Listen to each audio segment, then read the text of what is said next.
Hey, welcome back to the Backyard Professor Chess videos. I've just recently discovered some fascinating chess information, and I'm going to share a game with you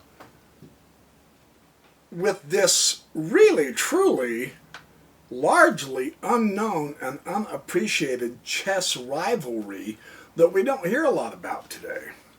And it's by two of the greatest players in the world, but for diametrically opposite reasons. And that's what makes this so fascinating.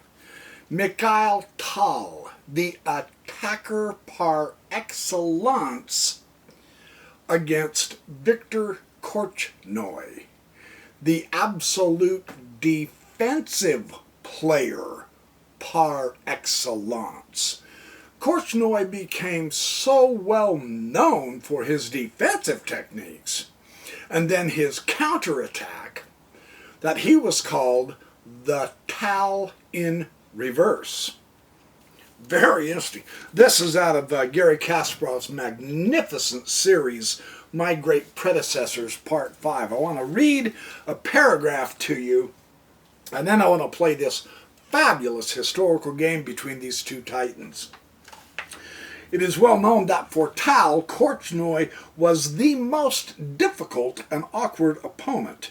The only player in the world against whom, after becoming champion and even ex-champion of the world, he had not won a single game. I was not aware of that. That's interesting. That's how tough Korchnoi was, while losing 5 with 5 draws.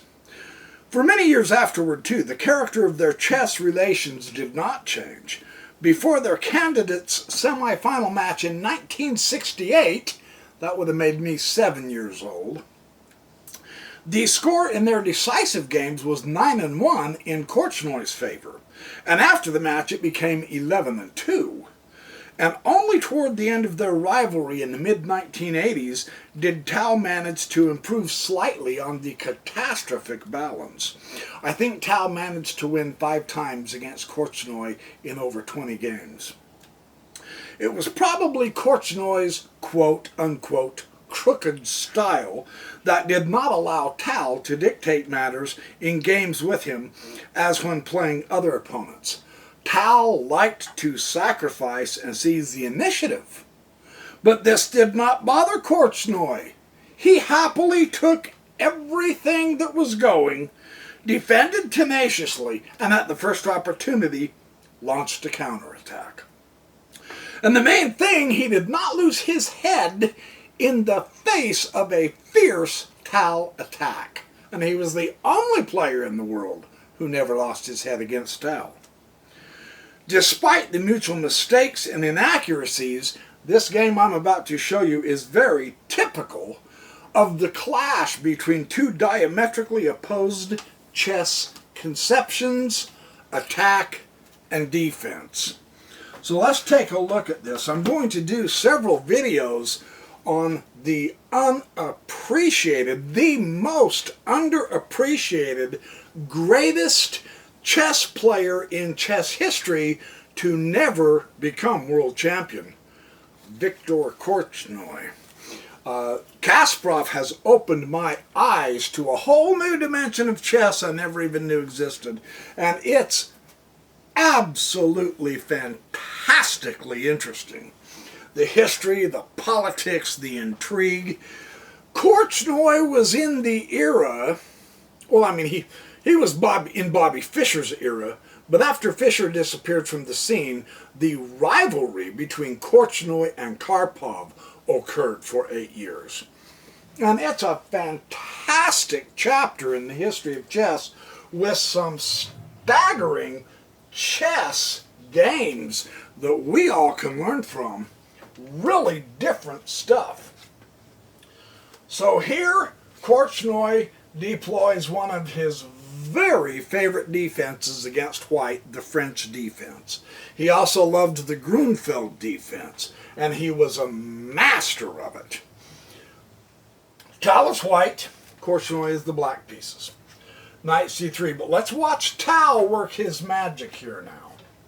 This is such a sensational game. Here he's going to close the center and cramp Korchnoi in the French defense, yes? And so, of course, in the French, when this happens, and it does happen, the response is immediately start undermining the center with that c5 pawn. You don't want to let white keep his locked center, so you're going to attack it. And now a3 puts the question to the bishop, and Korchnoi was one of those players, rather than moving his bishop back, he liked to just take the knight. And he did that exquisitely. There's no other way to express it. I've played through lots of Korchnoi's games this week, and I have got some real jewels to show you guys. They are just fabulous in their strategy and tactics. Korchnoi played like none other. B takes 3, and now Korchnoi will go knight e7. What this does is it targets what he's going to do. Notice the weaknesses of the squares and the pawns. Korchnoi is going to go after Tal's queenside. Tal is going to, because his pawns are pointing, Tal is going to relentlessly attack Korchnoi's kingside, what he was best known for. Let's watch this masterful game unfold. It's fantastic. Queen g4. Did I not just tell you? Tal is going to attack his kingside. I mean, there's nothing subtle here. I'm coming. Here I go. And he leads out with his queen. This is so beautifully Tal.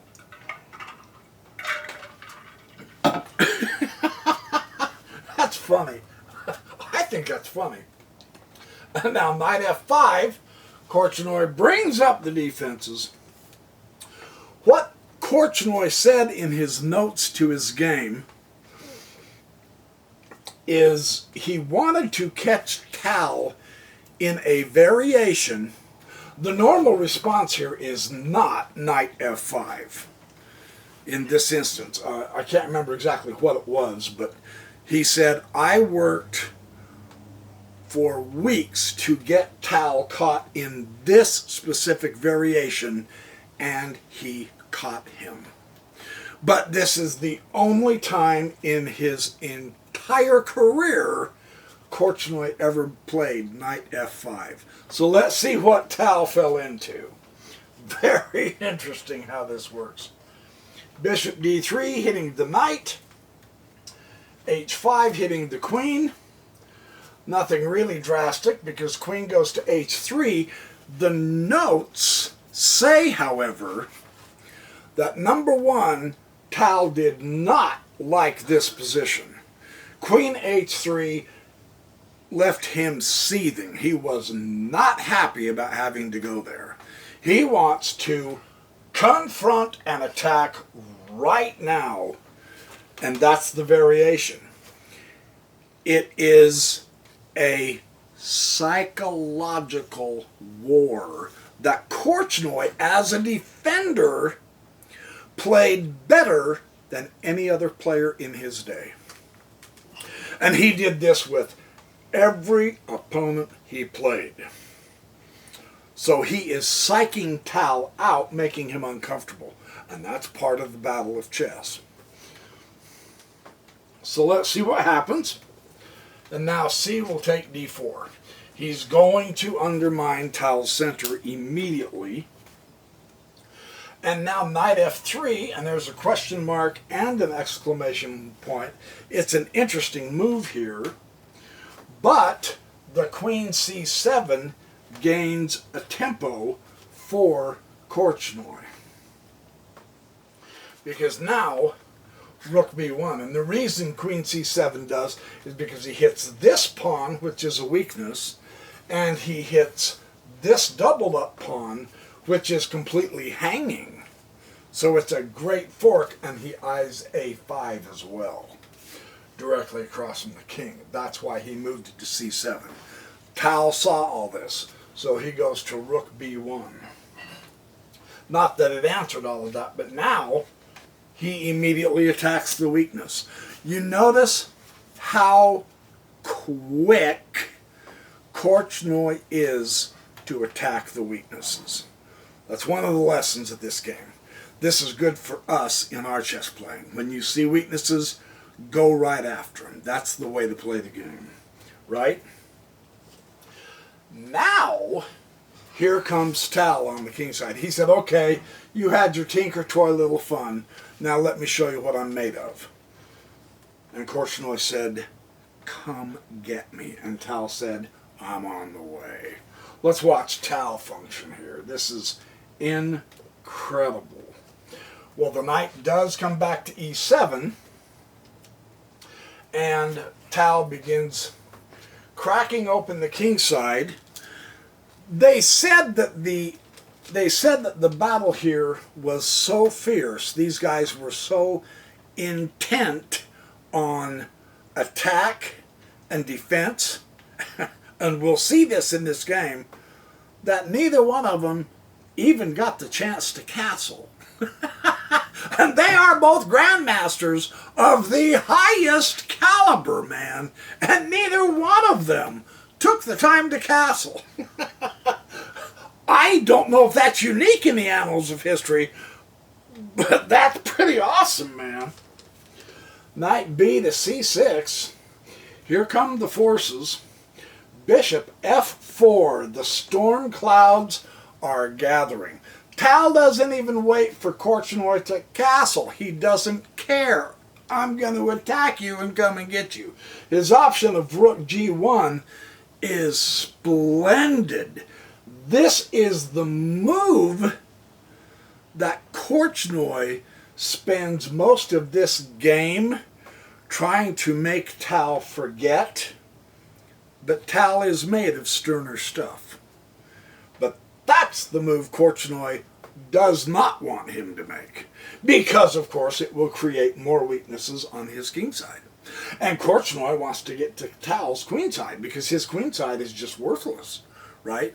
So when one side of your board has the weaknesses, and you know there's not going to be a lot of play there, then absolutely play dynamic. Go get them non-stop, just as fast as you can put the pedal to the metal, baby. You're in a race. Go get the opponent. Don't even hesitate. Don't waste time dilly-dallying like castling. Go get him. That was the approach. And it's vividly demonstrated here in a splendiferous way. Now comes a shock. Korchnoi knew Tal was going to be attacking him. So he throws a wrench in the works. Can you see what Korchnoi might have done? I'll give you a hint. It has nothing whatsoever to do with the A pawn.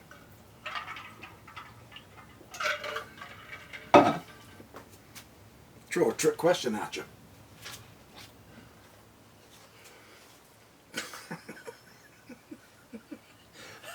And you go, really? Yeah. That threw. Remember, Korchnoi is doing everything he can to distract Tal from putting the rook on g1, right? So he's throwing absolutely every unorthodox, wild defensive move at Tal that he can possibly muster. because he knows he's against a dangerous attacker, right? And the bishop will come down. Beautiful move by Korchnoi, wasn't it? I mean, wow, that was fabulous. Now, Korchnoi gets rid of that e5 pawn. This was his objective in the variation that he prepared for Tal.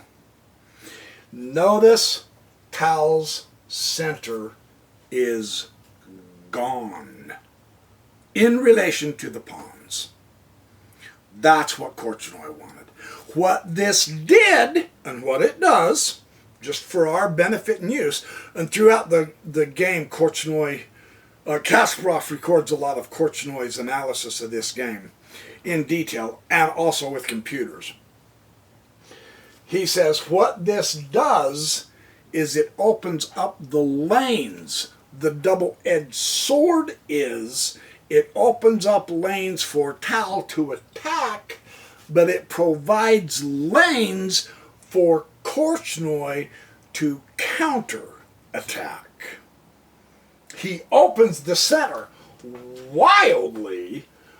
They both, Tal, yeah, he sacrificed his bishop. Tal has the bishops, the bishop pair, and Korchnoi wants to open up the board, which is wildly weird. That is not how to do this, but Korchnoi was the defender. Remember, Korchnoi accepted everything that came his way, and then he counterpunched when you were least expecting it. And it was that style, that crooked style, that nobody could fight against Korchnoi with, hardly. It was so difficult to fight against. And now Tal begins to lose the thread of the attack and loses one of his pieces that attacks. Centralizing his knight is what Korchnoi wanted to do. The king has to move. There's no point in castling because the king doesn't want to be on this open file. He wants the rook there. But the attack now is such that the king has to move. The counter-attack, I should say. Now he brings out another piece. And Tal makes a mistake here. Queen h4. He's activating the queen too early, is what the comment was. And then Korchnoi made an immediate mistake. He pushed the f6 pawn, and that wasn't the right approach to the defense here. And now the bishop can take e5 because it will open up the lanes for Tal to attack. However, the queen takes, not the pawn. You notice how Tal has a fabulous potential to attack, and everything he throws at Korchnoi, Korchnoi is counter-attacking and eliminating his attackers. At the same time, he is centralizing. That's remarkable. Just recognize that. That is really powerful stuff. Well, rook will take the weakness, of course. You got to attack the weaknesses, right? Notice how Tal is playing both sides of the board. That is superb to do. It is. It's very good. Korchnoi simply says, cool, let's dance. Phenomenal response. Absolutely incredible response. So now he's forced to lose the file so that nothing on the queen side Tal's going to be able to do anymore. So let's get the king side. And now the rook to g1 is really, really seriously important to dissuade Tal from playing. Now it's serious. He can't let him play. He's got to figure out a way to keep him distracted, is what he wants to do. He goes King F8. And he didn't get it accomplished. Rook G1. Here comes Tal. And the only possible defense at this point is to go G5. There is not. Korchnoi has done all he can to stifle the attack, and he's on his last defensive leg. And how does Tal respond? Let's get this attack on, baby. En passant. And now here comes the attacker. And he's smelling blood. So king comes to G7 as the blockader, because what it did, Korchnoi recognized this moves ago, is it completely sealed off his attack. Is that not incredible? You have the greatest attacker who had it all going for him, and all of a sudden you've got the greatest defender, shuts him down. That's quite remarkable. Very, very interesting. However, did he shut him down, or did he just slow him down?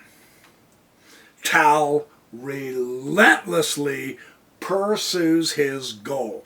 That's the other lesson that I wanted to share that this game illustrates so spectacularly. Once he had his sight set, he never quit attacking. Ever. Remarkable. Absolutely remarkable.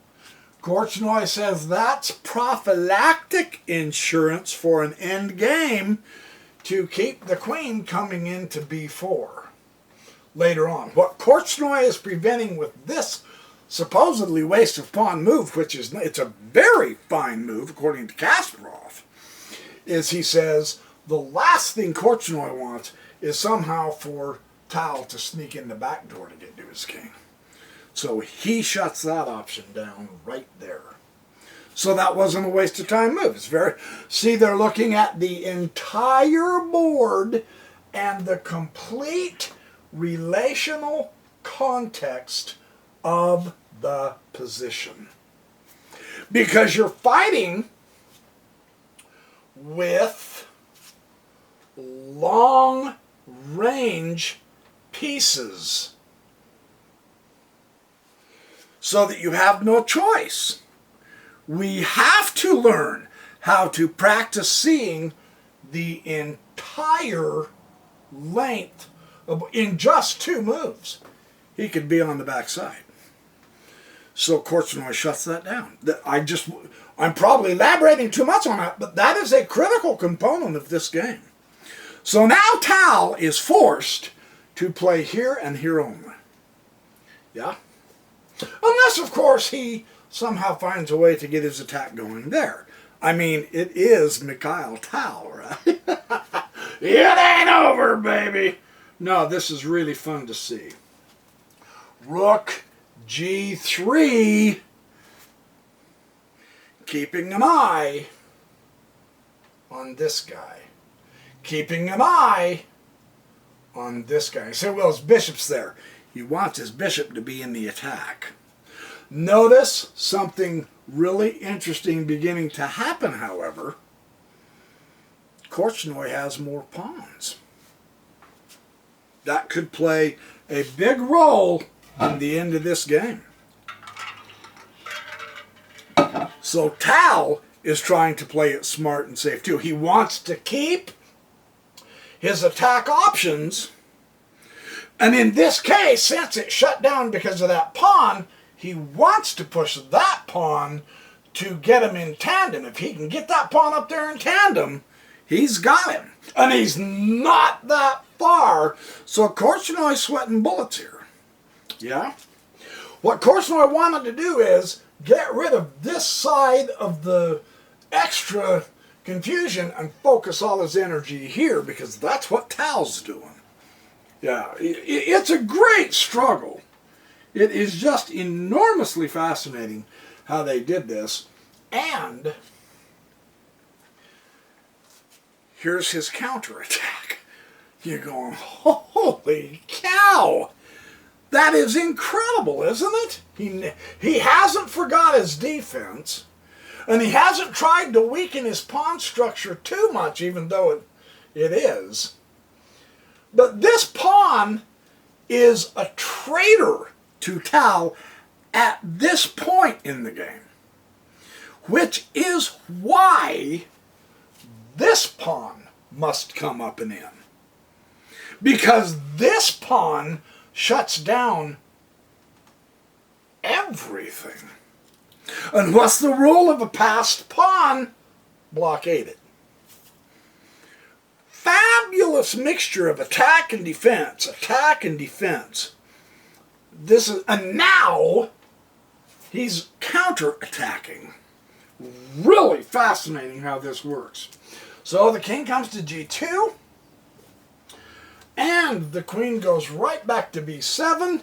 Again, there could be a very well-timed discovered attack on Tal's king. He's still defending, but he gives himself an option to take back over the initiative. I mean, that's heads-up chess right there. That's fabulous. That is fun to see. Does Tal freak out about the potential discovered check and move his king to another square? No, you don't have time. Get going with your attack. Keep going. Guys, that's good chess. Don't start freaking out about possible things that can happen to your king that's being attacked. Oh no! You can get all wigged out about that and forget your own objective of attack. Tal does not do that. He said, no, I'm coming after you. I don't care about the discovered attack. I'm going to checkmate you. You can give me one check, so what? I'm going to checkmate you. And he's got the power to do that. So, to worry about, well, I've got to get my king off that. No, that's a waste of a tempo. And you don't have a tempo to give. Because he is, after all, playing the greatest defensive player on the planet. Give him one move, and he'll find a way to defend. So forget it. Let's go. That's a great thing to see in this game. And Kasparov makes a pretty big deal about that in his notes. So, I mean, this is a really important, cool little lesson. And sure enough, d4 check. And now he's got the connected passed pawns. And oh my gosh, what am I going to do? Well, first you got to move out of check. I mean, duh. Or do you? Do you? There's a better move than just moving the king. Do you see it? It's a really important one.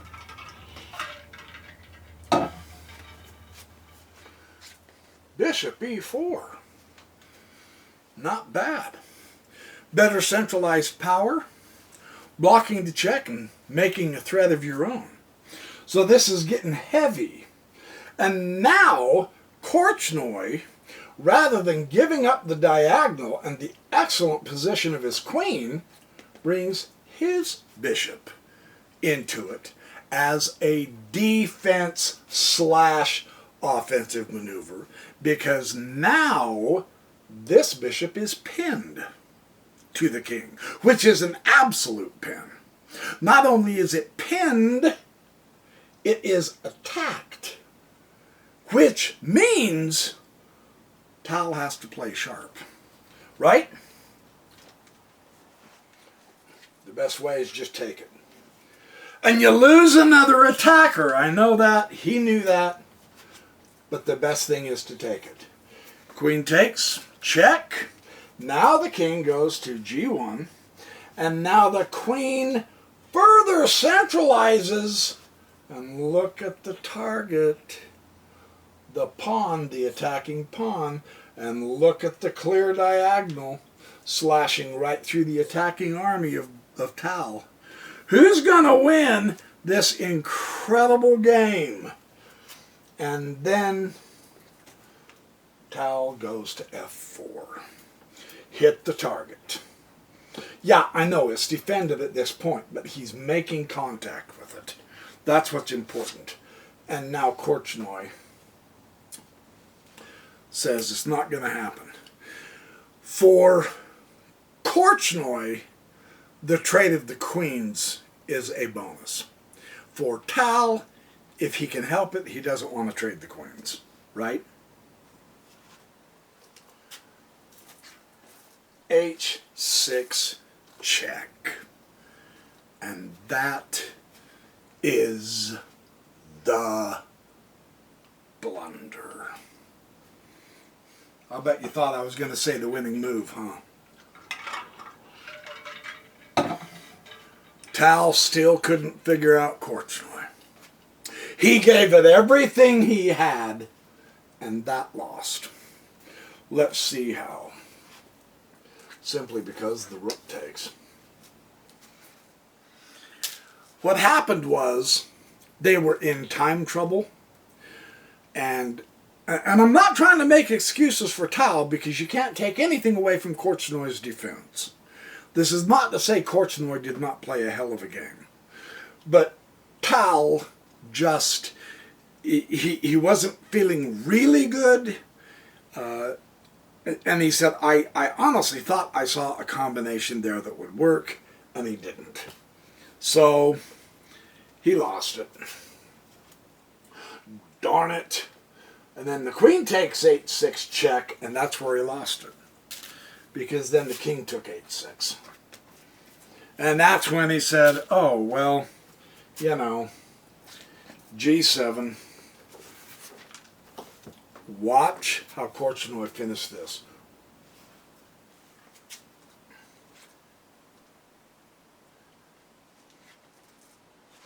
Whoops.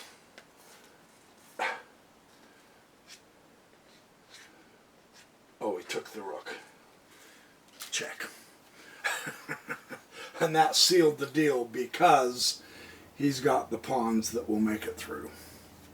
You know, once he takes the queen, because he's virtually forced to, then the king can take the pawn, and he can just run the pawns in. So that is a wonderful, fabulous game that demonstrates a lot of items, but realize we can do defensive chess with counterattack. That's what Viktor Korchnoi was known for. And unfortunately for Tal, he never could figure out how to deal with it.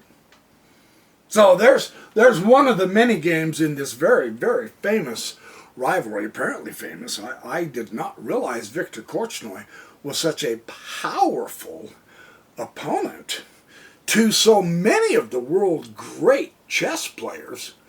4-time gold medal winner and USSR champion. And he entered the candidates matches, get this, he entered the candidate matches to play for the World Championships 11 times. He was easily one of the top 5 chess players. Here's the catch on Korchnoi. The last time he won and got into a candidates match was when he was 63. His longevity in playing fabulous, sparkling, excellent chess did not diminish until the last 4 years of his life. And he just recently died in 2016. He played tournament, serious, magnificent, world-class chess for 60 years. And he was beating people much younger than himself, who was considerably much stronger than himself. He could beat them all the way up into his 70s.